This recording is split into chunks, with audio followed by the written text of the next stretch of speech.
Mirëmërdita, besoj që I dëgjuat vendimet e qeverisë sot. Unë kam dalë për një arsye tjetër që nuk ka të bëjë me mbledhjen e qeverisë, por ka të bëjë me një zhvillim që unë e konsideroj shumë pozitiv, lidhur me procesin e verifikimit të transaksionit për blerjen e tokës në Zvërnec, që do thot me sqarimin e plot dhe përfundimtar të origjinës së fondeve të kaluara përmes bankës dhe me çlirimin përfundimtar të investitorëve që tani më janë dhe pronar. Ndërkohë që nga ana tjetër, unë e konsideroj po ashtu shumë pozitive, që SPAK-u ka vendosur të mbaj të ngrira fondet pa I lënë të kalojnë tek shitësi, për të cilin ka një proces hetimor.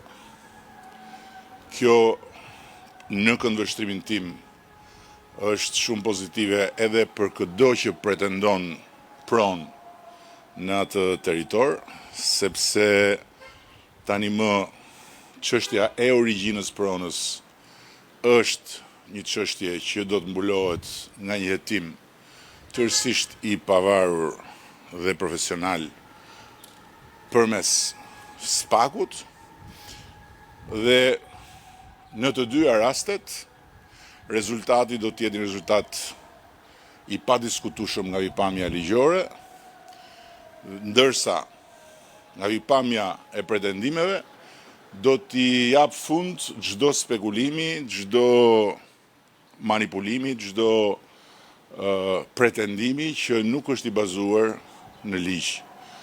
Në rast se shitësi ka një origjinë legjitime të pronës, do marrë parat, në rast se nuk e ka, natyrisht që parat do t'i mbeten Republikës Shqipërisë dhe patjetër që ato do të përdoren për cilin do që do të provojë se pretendimin mbi pronën e ka të bazuar. Kështu që këtu merr fund çdo lloj shqetësimi I atyre që janë pretendent të sinqert të pronës dhe çdo kush tjetër që shfaqet si pretendent me Shqipërinë e shqiptarëve në gojë dhe me kurdisjen e duarve të tjera nga mbrapa, mund të vazhdoj të shfaqet, por nuk është më problemi ynë. Nëse ka pyetje, jam në dispozicion, por kam një kod kufizuar sepse kam një tjetër komunikim që nuk mund ta lë me dikë jashtë vendit. Eksela Sheu, Euronews Albania. Zoti Rama, një ditë më parë ju I bë thirrje protestuesve që të uleshit për dialog dhe të bisedonit. Por ata vijuan të protestonin në ditën e tretë përpara zyrës tuaj dhe deklaruan se pa dorëheqje nuk ka dialog. A keni ju një kundërpërgjigje për ta të cilët kanë lajmëruar sërish sot në orën 18 një tjetër protest? Dorëheqjen e kujt? Tuaj. Aha. Kam një përgjigje. Ti referohen arkivit të gjatë të këtij filmi të vjetër, se tani më këtu s'ka asgjë të re. Unë nuk kam kërkuar të bisedoj me asnjë nga ata që për mua janë të kurdisur dhe janë të qartur. Kam kërkuar të bisedoj me ata të cilët kanë votuar për mua. Disa prej tyre edhe më kanë shkruar nga protesta e parë. Kam respekt për ta dhe me ata jam gati të bisedoj në çdo kohë, sepse ata nuk kanë dalë në protest për të zhvilluar një epizod të ri të një filmi shumë të vjetër. Kështu që ai film duhet ju tregoj të gjithëve që asgjë nuk më lëviz mua nga instikami në thonjza ku më ka vendosur shqiptarët. Dhe kush flet në emër të shqiptarëve duhet të mos e harroj që unë përfaqësoj dhe mishëroj vullnetin e të paktën mbi 800.000 shqiptarëve. Dhe kam një kontratë me ta. Kush flet pastaj në emër të ndjenjave të vërteta për çfarë mund të ndodhi me mjedisin, për si mund të mbrohet apo si mund të rrezikohet mjedisi, është i mirë se ardhur të bisedoj me mua dhe me ne. Ata që vinë me librin e shtëpisë time poshtë dritares këtu tek selia e Partisë Socialiste dhe vinë vërdall në për rrugë, si ata çakejt e agimit të artë në Greqi që ulërinin në Greqi është e grekëve, ata janë subjekt vetëm për Zotin dhe Zoti i falë, ata nuk din çfarë bëjnë, s'janë fare subjekt për mua. Zoti Kryeministër Denada Shkodrani, Radio Televizioni Shqiptar, ne patëm mundësi të njeheshim me qëndrimin tuaj pas protestës në selinë e Partisë Socialiste. Ju përmendët edhe tani agimin e artë.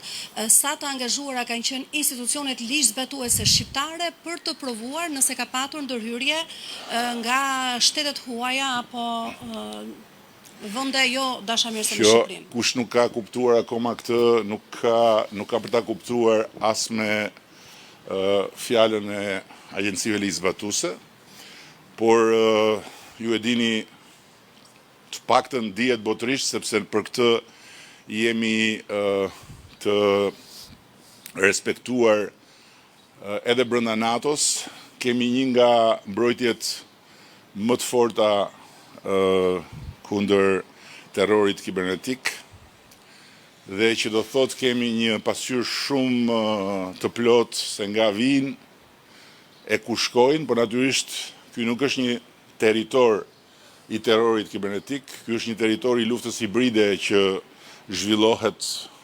për cilën kemi dëgjuar nga vende tjera dhe e cila ka ardhur edhe këtu në vendin tonë. Janë të panumërta burimet e botës demokratike që kanë nxjerrë raporte dhe studime se si forcat kundër Bashkimit Evropian, forcat kundër zhvillimit të vendeve që i duan nën sqetull apo që nuk i duan të forta, organizojnë dhe nxisin dhe orkestrojnë situata të kësaj natyre duke përdorur në radh të parë çështjet e ambientit. Sepse tek çështja e ambientit ka sensibilitet shumë të madh dhe tek çështja e ambientit ndodh pikërisht ajo gjëja që bashkohen vëllezërit e agimit të artë që orkestrohen nga ustallar si ata të agimit të artë në emër të Shqipërisë së shqiptarëve, me shqiptar vajza, djemë, të reja të rinj, me qasje atë dhe dashurie ndaj natyrës, të cilët ndjehen të lënduar. Dhe pikërisht këtë dinë këto forcat që bëjnë gjëra të tilla. Kjo është një luftë hibride, po nuk ka fare dyshim që kjo luftë do mbarojë dhe që gjithkush do të marrë atë që i takon. Dhe mbi të gjitha që Shqipëria dhe shqiptarët do të marrin të ardhurat që u takojnë për të rritur ekonominë, për të rritur Shqipërinë në të gjitha aspektet, por natyrisht edhe në aspektin kryesor që është ekonomia, sepse ignoranca nuk është asnjëherë argument. Dhe unë duke qenë se i druhem shumë ignorancës time për shkak se më duhet flas për shumë fusha, për shkak detyrës, të cilat nuk kam se si t'i njoh vetvetiu dhe as nuk mund të shkoj mbas Berihajt, lexoj shumë, mësoj shumë, sepse mbaj përgjegjësi për ato që them. Dhe nga ana tjetër, duhet të përballemi me njerëz që thonë, po për çfarë na duhen ne rezortet luksoze, se ato nuk janë për ne. Në fakt, e kundërshta vërtet. Rezortet luksoze janë ato që sjellin të ardhurat më të larta në ekonomi nga turizmi. Dhe këto janë shifra, dhe për këto nuk ka nevojë të ndigjoni mua. Madje tani që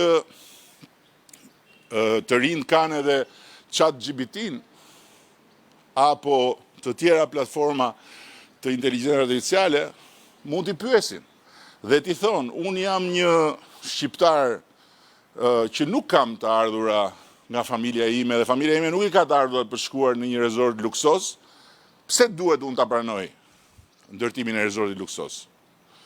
Dhe do marri përgjigjen që resorti luksos prodhon të ardhura edhe për të, sepse është diçka e studiuar dhe e bazuar në fakte, e nënvizuar nga organizatat më serioze ndërkombëtare, që €1 që hyn në një resort luksos shoqërohet me 1.6 deri në €2 që hyn në ekonominë lokale të atij vendi.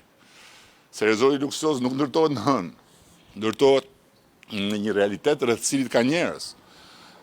Dhe është një realitet ku vinë njerëz, të cilët konsumojnë produktet rreth e rrotull, të cilët shfrytëzojnë shërbimet rreth e rrotull.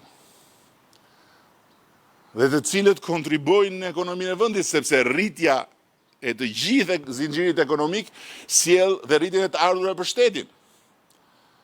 Dhe nga ato të ardhura, shteti paguan pagat e pensione dhe nuk ka nevojë për të qenë shkencëtar, as për të studiuar inxhinieri mjedisore apo për të studiuar makroekonomi, mjafton të shikojnë Malin e Zi. Dhe pyetja shumë e Mali i Zi nuk prodhon raketa, Mali i Zi nuk prodhon makina, Mali i Zi nuk ka ndonjë sektor aq të suksesshëm të teknologjisë digjitale si vende tjera. Çfarë prodhon Mali i Zi? Cili është motori më i madh ekonomik i Malit të Zi? Turizmi. Atëherë, si shpjegohet që në Mali të Zi prej kohësh pagat janë më të lartat në rajon me diferencë të madhe? Ne kemi filluar tani që t'i afrohemi Malit të Zi, se kemi qenë mysybet në raport me Malin e Zi. Si shpjegohet që pensionet Malit të Zi janë në një nivel tjetër? Përgjigja shumë e thjeshtë. Rezortet luksoze. Kaq e thjeshtë është. Kështu që nuk kam asnjë dilemë unë për këtë dhe nuk kam asnjë arsye që të mendoj se me vetdijen time Shqipërisë i duhet hequr qafe ky projekt.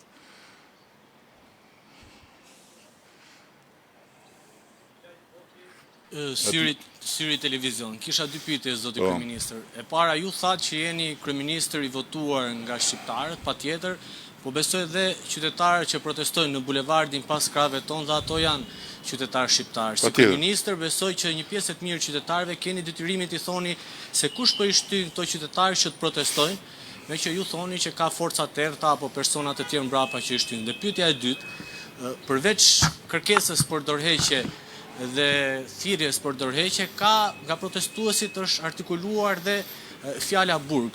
Ju nëse do t'ishit në kushtet... Fjala çfarë? Fjala burg. Burg për kryeministrin, nëse ju do t'ishit në kushtet midis burgut dhe dorëheqjes, do t'jepni dorëheqje për shmangur këtë fundit? Tani unë nuk do të përgjigjem, sepse po të përgjigjem do konsiderohem si njeri që nuk respekton mediat. Kështu nuk kam përgjigjur për këtë pyetje, sepse kjo pyetje nuk është pyetje fare. Kësaj pyetje i mungon çdo lloj etike. Ndërsa, për sa më takon, unë e di shumë mirë që ata që vinë protestojnë janë shqiptarë. Dhe unë nuk u përgjigja ndaj shqiptarëve që vinë protestojnë, u përgjigja ndaj atyre që thonë ne duam dorëheqjen pa kushte, duke thënë që unë nuk kam fare ftesë për ta. Nuk janë ata që kam ftuar unë, se unë e di se cilët janë ata, unë e di se si funksionojnë ata, dhe ata janë pjesë e manipulatorëve. Ndërkohë unë e kam me ata që janë pjesë e asaj turme, ose ati grupin bulevard, që nuk kanë lidhje me këta të parët që nuk dalin në bulevard për të kërkuar dorëheqjen time. Për sa i përket burgut, kjo është një temë që meriton vetëm një koment nga ana ime. Koha kur njerëzve u tregoi burgu nëpër rrugë është një kohë të cilën e kemi lënë shumë pas. Dhe unë jam njeriu që me krenari ka udhëhequr betejën më të madhe historike të shqiptarëve dhe të Shqipërisë për shqiptarët dhe për të gjithë të tjerët njësoj, duke i hapur rrugë reformës në drejtësi, duke i dhënë jetë një strukture e cila është tërësisht e pavarur nga unë dhe e cila bën punën në shërbim të drejtësisë. Kështu që janë gjëra tërësisht të ndara.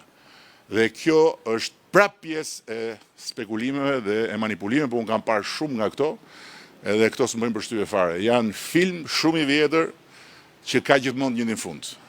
Dhe ajo që më vjen keq me ata që vazhdojnë, i shkojnë nga mbrapa, atyre honxho-bonxhove të tjerë që janë në ndritarësit profesionist të Shqipërisë, është që janë njësoj si ata që shkojnë të njëjti film dhe mezi presin që fundi të jetë ndryshe dhe që personazhi i tyre të triumfojë. Nuk ndodh kjo.